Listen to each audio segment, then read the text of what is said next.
سورہ کا آغاز سورہ الاحقاف سے ہو رہا ہے، 46ویں سورت، اور پہلی آیت اس کی سمجھیے۔ سورہ کا آغاز ہوتا ہے حامیم تنزیل الکتاب من اللہ العزیز الحکیم۔ یہ وہی الفاظ ہیں جو سابقہ سورت کے پہلی آیت میں آئے تھے۔ وہاں تفصیلاً میں نے ان کے متعلق خاص طور پہ تنزیل کے متعلق عرض کیا تھا کہ یہ وحی کے لیے قرآن کریم نے یہ لفظ خاص طور پر استعمال کیا ہے، اور یہ وحی کی خصوصیت کو نمایاں طور پر بیان کر دیتا ہے۔ میں نے عرض کیا تھا کہ انسانی علم اس کی فکر کی تخلیق ہوتا ہے تو وہ سبجیکٹو ہوتا ہے، اس کے اندر سے باہر آتا ہے۔ انسان سوچتا ہے، غور کرتا ہے، پھر اس کے لیے الفاظ چنتا ہے، پھر وہ بیان کرتا ہے، تو یہ اندر سے باہر آتا ہے، یہ انسانی علم ہوتا ہے۔ اور ایک علم ہے خصوصیت سے کہ جو انسان کے لیے خارج سے انسان کو ملتا ہے، یہ ہے جسے وحی کہا جاتا تھا، اور یہ مخصوص تھا انبیاء کرام کے ساتھ۔ غیر از نبی کو یہ علم نہیں مل سکتا، کیونکہ نبوت ختم ہو گئی ذات رسالت مآب صلی اللہ علیہ وسلم پر۔ کوئی اگر اب یہ دعویٰ کرتا ہے کہ اسے خدا کی طرف سے براہ راست کچھ علم ملتا ہے، تو وہ الفاظ کا فرق ہی سمجھ لیجئے، وہ وحی کا دعویٰ کرتا ہے، وہ نبوت کا دعویٰ کرتا ہے، اور ختم نبوت کے بعد اس کا امکان ہی نہیں ہے، یہ سلسلہ وحی کا بند ہو گیا۔ اب علم دو ہی ہیں علم کے سرچشمے، ایک تو خدا کی طرف سے دیا ہوا علم جو قرآن کریم کی دفتین میں محفوظ ہے، یہ ہے جو خارج سے علم ملا اور اس کتاب کے اندر محفوظ ہے۔ اس کے بعد اور علم کسی کو خارج سے خدا کی طرف سے مل نہیں سکتا، یہ علم اور دوسرا فکر انسانی، کیونکہ قرآن کریم نے خود بار بار کہا ہے کہ اس میں غور کرو، فکر کرو، تدبر کرو، شعور سے، عقل سے، بصیرت سے کام لو۔ تو وحی کا علم قرآن کریم کے اندر اور انسانی عقل و بصیرت کی روح سے اس کو سمجھنا اور سمجھانا، یہ ہے اب علم ہمارے لیے۔ تو تنزیل میں یہ بات آتی تھی من اللہ العزیز الحکیم،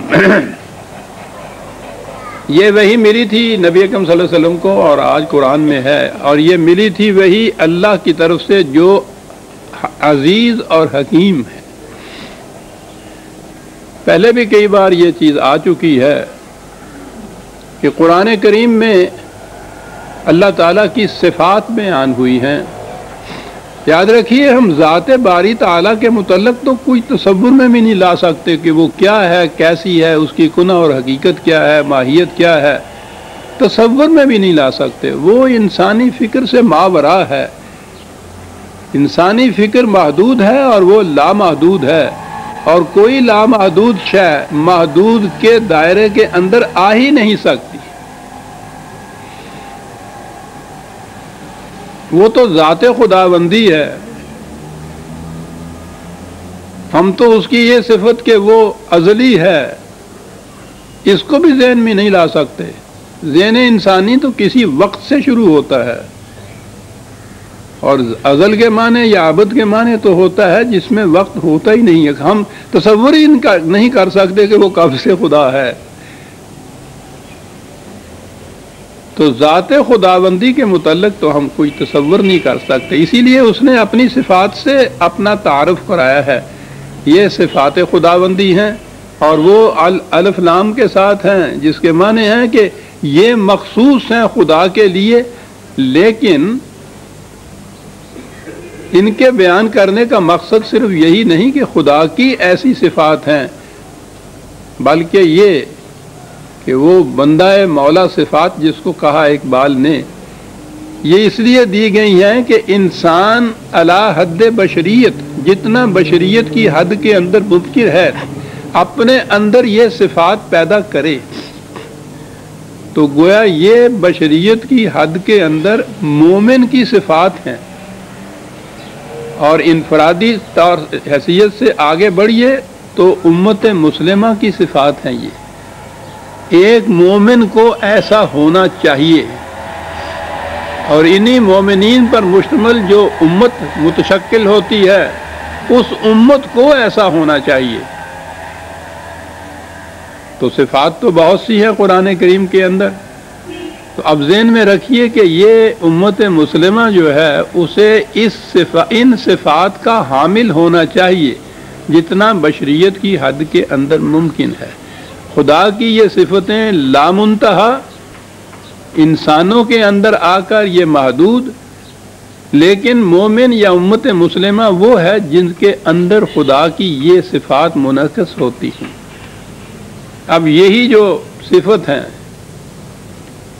قرآن کریم نے عزیز اور حکیم کو اکٹھا بیان کیا ہے، بڑی اہم صفات ہیں۔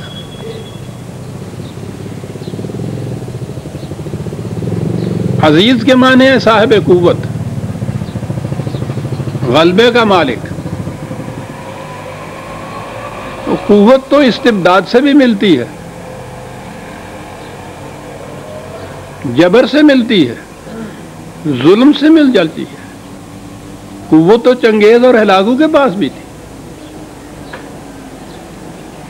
اگر صرف صاحب قوت ہی کہا جائے اس میں کوئی امتیازی بات نہیں آتی، اس میں تو چنگیز اور ہلاکو اور ہٹلر اور وہ روما کے نیرو، آج کے دور کے بڑے بڑے مستبد جابر حکمران، وہ سب آ جاتے ہیں۔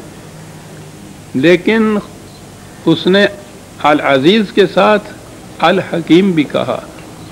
قوت اور قوت کے ساتھ عقل و بصیرت، قوت کا استعمال عقل و بصیرت کی روح سے، حکمت کی روح سے، ریشنلی۔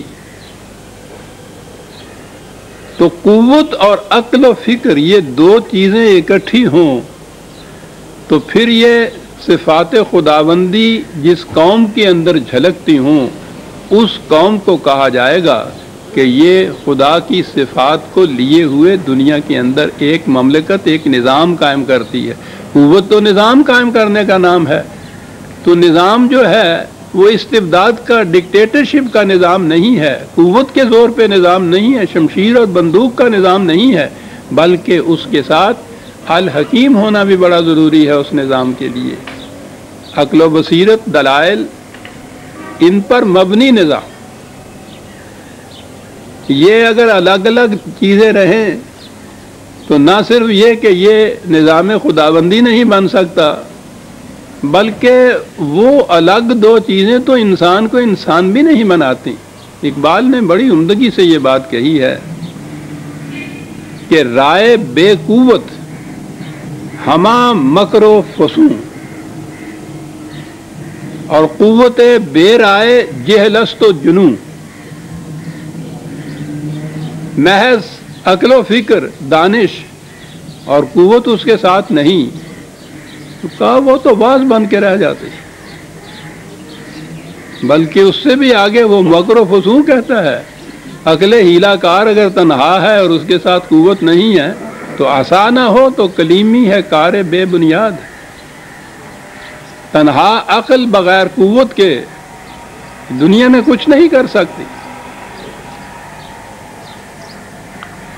تاریخ میں ہمیں نظر آتا ہے حکمت یا فلسفہ جسے کہتے ہیں، اس کا آغاز اس کے ابوالآباء جنہیں کہیے یونان کی سرزمین ہے، آج سے 2500 سال پہلے۔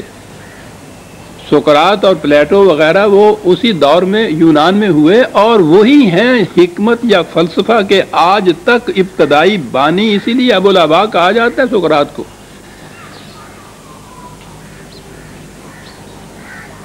تو عقل و فکر اور دانش اور فلسفہ کے اعتبار سے تو وہ اتنی بلندیوں پہ تھی، لیکن یونان کبھی بڑی سلطنت نہیں بن سکی۔ وہ اس دور میں بھی جب وہاں سقراط اور فلاطوں موجود تھے، سوئیاں تک بھی وہ ساتھ کی سلطنت سے مانگ کے لیا کرتے تھے، نہیں چل سکی۔ دوسری قومیں انہوں نے وہاں سے دانش اور فلسفہ تو لیا